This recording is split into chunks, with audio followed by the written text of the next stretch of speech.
pace up. Learn and grow.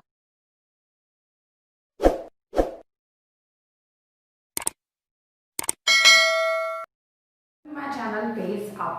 आज हम discuss करने वाले हैं बहुत ही इंपॉर्टेंट टॉपिक थॉर्नडाइक का, जो हर एक एग्जाम में पूछा गया है आपसे, चाहे वो कॉम्पिटिटिव एग्जाम्स हो आपके या फिर आपके थ्योरेटिकल एग्जाम्स हो, बीएड सी जो आपके डीएलएड होते हैं, सभी में ये क्वेश्चंस बहुत कॉमन है, जिस इसके अंदर से भी बहुत सारे क्वेश्चंस बनते हैं। टॉपिक स्टार्ट करने के पहले अगर आपने चैनल को सब्सक्राइब नहीं किया तो सब्सक्राइब कर लें, ताकि आगे आने वाले वीडियोस की जानकारी आपको मिलती रहे।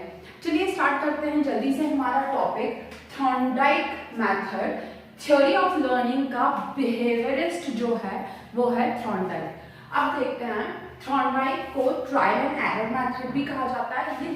ये जो इतना पढ़ा है ना, ये आपके कॉम्पिटिटिव एग्जाम्स के लिए बहुत इंपॉर्टेंट है। इसी को एसआर थ्योरी भी बोला जाता है, इसी को बॉन्ड थ्योरी भी बोला जाता है, इसी को कनेक्टिविज्म थ्योरी भी बोला जाता है। क्यों बोला जाता है, इसका एक्सपेरिमेंट में जब समझाऊंगी आपको तो आपको समझ में आ जाएगा। एसआर का फुल फॉर्म क्या है? Stimulus and response. Stimulus response theory. अब इसका हम इंट्रोडक्शन देख लेते हैं। सबसे पहले थॉर्नडाइक को फादर ऑफ एजुकेशनलिस्ट साइकोलॉजी भी बोला जाता है। He was an American and he was also known as the father of educational psychology. Connectionism the learning theory, Thorndike represent the original SR framework. ये एसआर का नाम है ना, आप थ्योरी लिखो इसके बारे में तो जरूर लिखना। एसआर फ्रेमवर्क क्या है वो अभी मैं आपको बताऊंगी एक्सपेरिमेंट में। Learning is the result of association between stimulus and response. Learning जो है वो एक रिस्पॉन्स और स्टिमुलस के बीच का एक एसोसिएशन है, एक कॉम्बिनेशन है। आपको सीखने की चाहत होगी तभी आप उसके लिए काम करेंगे। अगर आपको सीखना ही नहीं है तो आप उसके लिए ट्राई भी नहीं करेंगे। आपको कुछ चीज सीखना है, आप उसके लिए मेथड्स ढूंढेंगे, आप गूगल करेंगे, आप यूट्यूब करेंगे, आप बुक्स में सर्च करेंगे, लेकिन अगर आपको सीखना ही नहीं है तो आप कुछ भी नहीं करेंगे, उसके बारे में सोचेंगे भी नहीं। तो this is only the stimulus and response. आपको कुछ चाहिए तो आप उसके बारे में सर्च करते हैं। देखते हैं इसका एक्सपेरिमेंट, जिसको ट्रायल एंड एरर मेथड भी कहते हैं। सबसे पहले थॉर्नडाइक ने क्या किया, एक बॉक्स लिया, बॉक्स में एक बिल्ली को बंद कर दिया। वो बिल्ली भूखी थी, तो उसका क्या हुआ, बाहर उसने एक कटोरे में फिश रख दी। अब बिल्ली भूखी थी, उसने हर तरीके से ट्राई किया बॉक्स से बाहर निकलने का।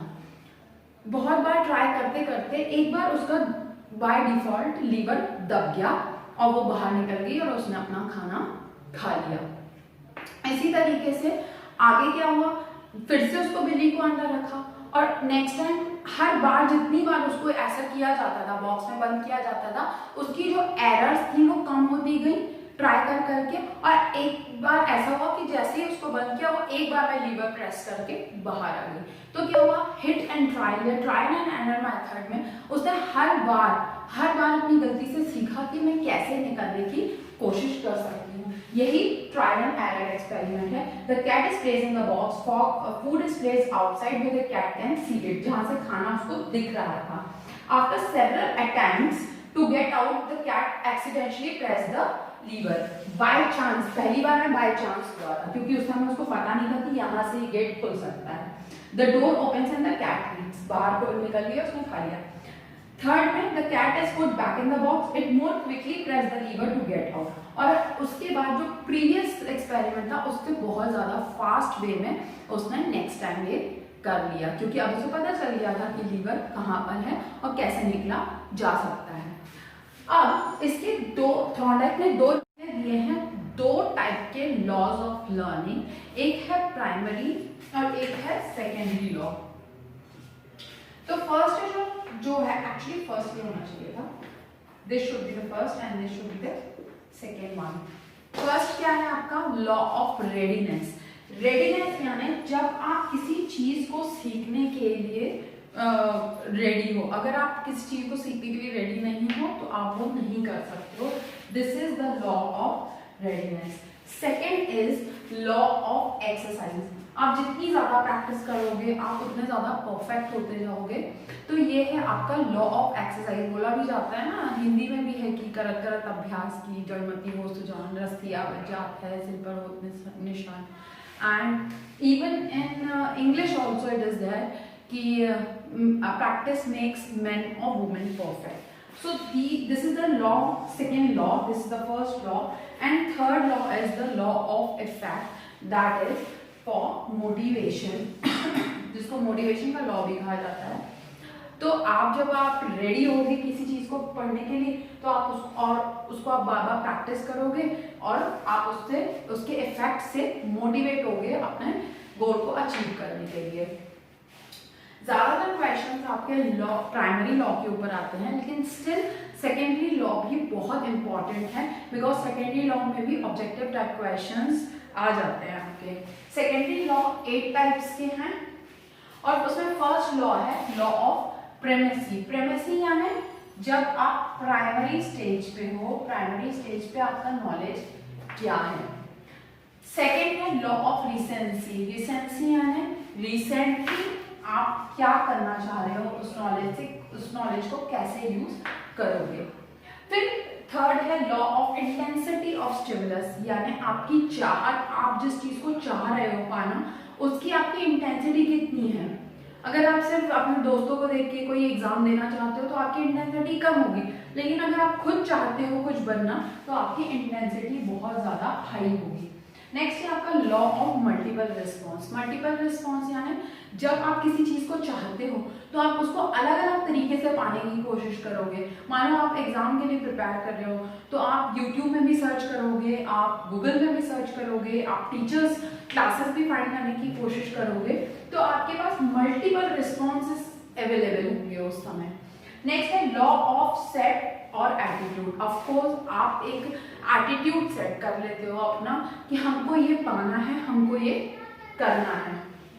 नेक्स्ट है law of response by analogy, मतलब आपके पास जो आपको रिस्पॉन्स मिल रहा है और बाय एनालॉजी मतलब अलग अलग आपके जो प्रीवियस नॉलेज से, स्पेशली प्रीवियस नॉलेज से, वो यहाँ पे आपको यूज आएगा आपकी प्रॉब्लम को सॉल्व करने के लिए, प्रीवियस नॉलेज का लॉ। नेक्स्ट है लॉ ऑफ एसोसिएटिव शिफ्टिंग। जैसे मैंने एग्जांपल दिया था आपको कि कैट बाहर निकलती है अपने बॉक्स से और उसके बाद वो फिश को खा लेती है। अब आप एक नेक्स्ट स्टेप में अगर हम ये करते हैं कि कैट फिश को कहीं पे लटका देते हैं, हैंग कर देते हैं, और जब बिल्ली बाहर निकलती है तो हर बार बोलेंगे स्टैंड अप, तो वो क्या करेगी, स्टैंड अप होके खाना सीखेगी।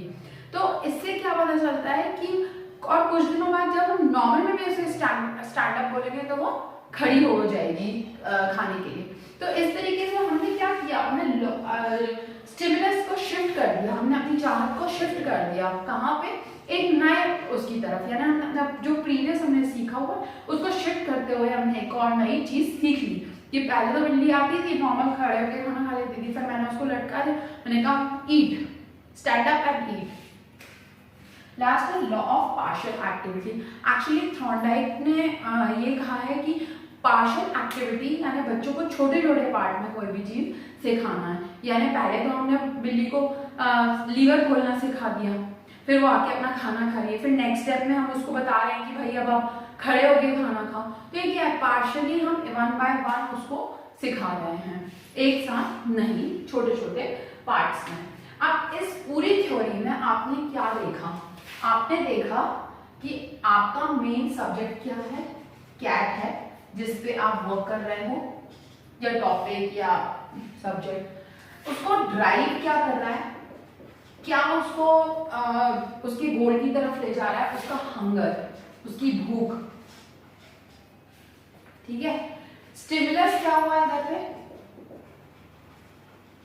स्टिमुलस है उसका फिश, जो उसका खाना है, और वो रिस्पॉन्स कैसे कर रही है, रिस्पॉन्स में आप लीवर ले लो, जो लीवर को वो प्रेस करके बाहर निकलेगी, उसके लिए वो अलग अलग तरीके ट्राई करेगी, कभी लेट के, कभी बैठ के, कभी किसी तरीके से ऊपर सिर मारेगी, नीचे पैर मारेगी कि कहीं से वो डिब्बा खुल जाए।